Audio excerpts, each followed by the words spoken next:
तो ये एक छोटा सा प्रोटोकॉल है जिसके जरिए वो किडनी पेन को अवॉइड करते हैं, अपनी किडनी को सेहतमंद रखते हैं। तो मैं उम्मीद करता हूँ वहीद साहब आपको मेरी बात कुछ ना कुछ रिलेट किया होगा।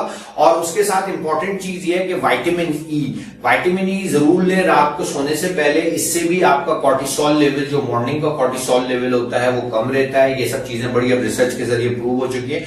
इसी तरीके से अगर बेबी एस्प्रिन ले रहे हैं तो बेबी एस्प्रिन भी जो है वो आपके कॉर्टिसोल लेवल को सप्रेस करती है। और मैं आप लोगों को भी ये मशवरा भी दूंगा कि कुछ इस तरह की और प्रोडक्ट्स होती हैं जैसे कि सलाजीत है, वो भी आपको बहुत ज्यादा एनर्जी देती है, ताकि जब आप लोग ड्राई फास्ट या फास्टिंग या प्रोलॉन्ग फास्टिंग कर रहे होते हैं उसके अंदर आपके पास कोई इस तरह की एनर्जी सोर्सेज होनी चाहिए कि आप थोड़ा सा इफेक्टिवली 8 दिन 10 दिन 40 दिन जो है भूखे रह सकें। तो लेकिन देखें ये वो तमाम चीजें उन लोगों के लिए हैं जो एक्सपीरियंस कीटो पर्सन है और वो अपना weight loss for some reason नहीं कर पा रहे, तो उनको ये टेक्निक्स जो है फायदा दे सकती हैं। लेकिन वो तमाम न्यू कमर्स या न्यू बाइज जो कि चीजें स्टार्ट कर रहे हैं उनके लिए मैं मशवरा दूंगा बेबी स्टेप्स जो है इज द बेस्ट थिंग।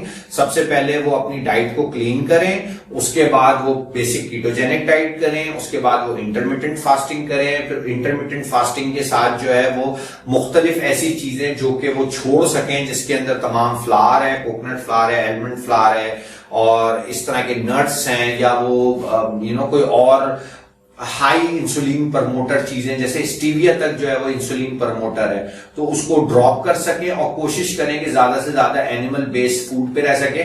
यहाँ पे सिर्फ एक लोगों को शिकायत ये होती है कि जी उनको कॉन्स्टिपेशन की शिकायत हो जाती है।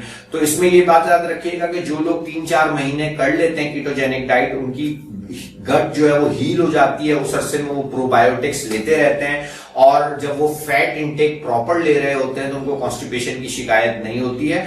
आप इस तरह से समझ लीजिए कि इंजन के अंदर अगर हम चीनी या फाइबर डालेंगे तो वो फंस जाएगा, बल्कि खराब हो जाएगा, लेकिन जितना हम उसको लुब्रिकेट रखेंगे वो उतना अच्छा रहेगा। लेकिन इसके लिए जरूरी है कि पीछे 2-3 महीने आपने इफेक्टिवली कीटोजेनिक डाइट का सफर किया हो, जिसके अंदर आपने प्रोबायोटिक्स लिए हो, जिसके अंदर आपने फिश ऑयल लिया हो, जिसके अंदर आपने आयोडीन सप्लीमेंट लिया हो, जिसके अंदर आपने वेजिटेबल ऑयल बिल्कुल इस्तेमाल ना किया हो, क्योंकि पॉली अनसैचुरेटेड फैट जो है इन्फ्लेमेशन प्रोड्यूस करता है। इसके अलावा आपने देसी घी वगैरह इस्तेमाल किया, और घी के भी मुख्तलिफ सोर्सेज इस्तेमाल करनी है। देसी घी इस्तेमाल करना है, बटर इस्तेमाल करना है, मोनोसैचुरेटेड फैट में ऑलिव ऑयल इस्तेमाल करना है, नट्स यूज करने हैं, और कोशिश करें कि अपना मोनोसैचुरेटेड फैट मेनली आप नट्स या से ही लें और फाइबर भी उससे ही लें, और इसी तरह ग्रीन लीफी वेजिटेबल से भी आपको फाइबर मिल जाएगा और दूसरी चीजें मिल जाएंगी।